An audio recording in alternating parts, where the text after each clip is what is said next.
Hello, bachcho. Let's read this question. The question says the displacement of a particle moving on a straight line is given by x is equals to 16t minus 2t square.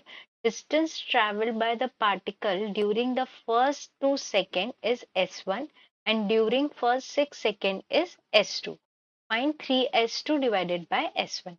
Question में दिया हुआ है कि एक हमारे पास position displacement की value दी हुई है x is equals to 16t minus 2t square और यहाँ पर ये बताया गया है कि जो फर्स्ट 2 सेकेंड्स थे उसमें पार्टिकल ने कितना मूव किया s1 डिस्टेंस कवर किया और 6 सेकेंड में उसने s2 डिस्टेंस कवर किया और हमें बताना है कि 3s2 डिवाइडेड बाय s1 की वैल्यू क्या होगी.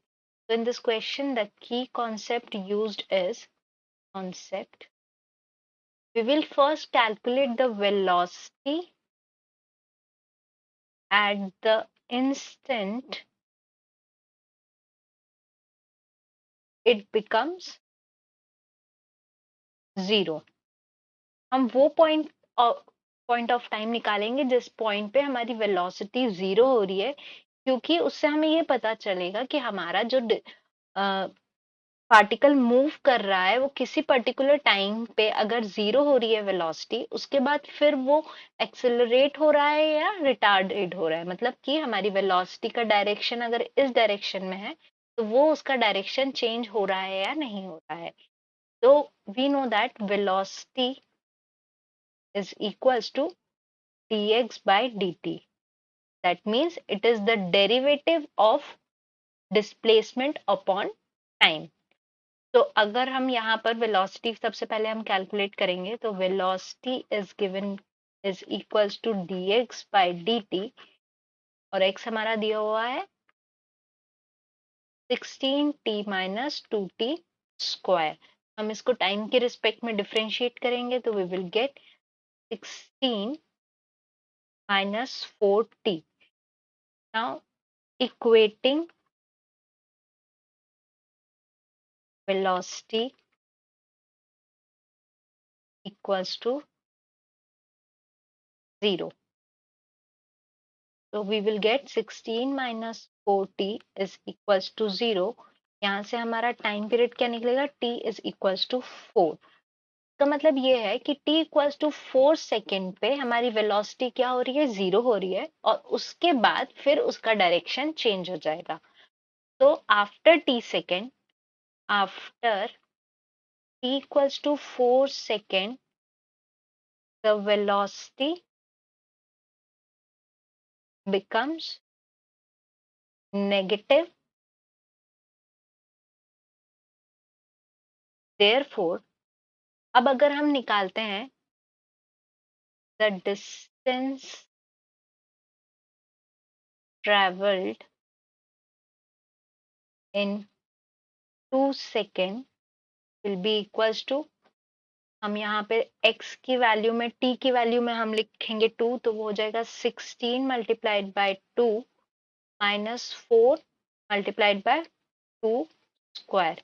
ये हो जाएगा हमारा और ये हमारा 2 है. It will be 24. मतलब कि 2 सेकेंड में कितना डिस्टेंस कवर हुआ है 24 मीटर और this is equals to s1.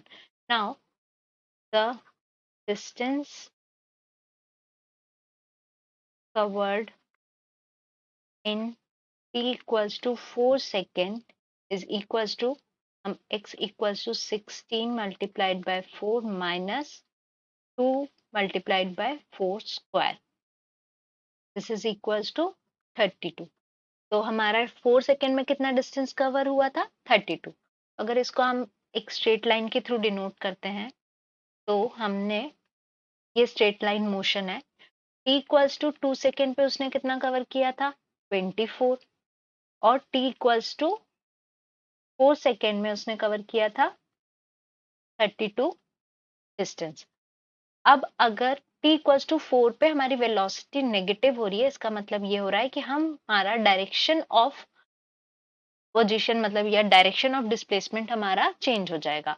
अब t equals to 6 second the distance covered in t equals to 6 seconds is equals to distance covered in 4 seconds plus distance covered in remaining 2 seconds in reverse direction. Let's calculate at t is equals to 6 second हमारी x की position क्या हो जाएगी x is equals to 16 multiplied by 6 minus 2 t square तो ये हो जाएगा 6 square इसकी वैल्यू क्या आ रही है 24 यूनिट्स अब इसका मतलब ये है कि x हमने t is equals to 4 second में कितना था हमारी x की पोजीशन कितनी थी 32 अब हमारी t is equals to 6 second में पोजीशन क्या आ रही है 24 यूनिट्स आ रही है मतलब कि हमने 32 डिस्टेंस ऐसे कवर किया और उसके बाद वापस हम आ रहे हैं तो हमारी पोजीशन फाइनल पोजीशन क्या हो गई 24 यूनिट तो हमने टोटल डिस्टेंस कितना कवर किया therefore the total distance in 6 seconds given by s2 is equals to 32 plus x minus 32 minus x equals to 24 ठीक है कितना डिस्टेंस होगा तो ये कितना हो जाएगा 32 प्लस 8 ये कितना आ गया हमारा 40 यूनिट्स हमारे को S1 हमने कैलकुलेट कर लिया था 24 therefore 3 times of S2 divided by S1 क्या आ जाएगा 3 into 40 divided by 24 this is equals to 5 तो ये हो गया हमारा required answer I hope you understood the question well best of luck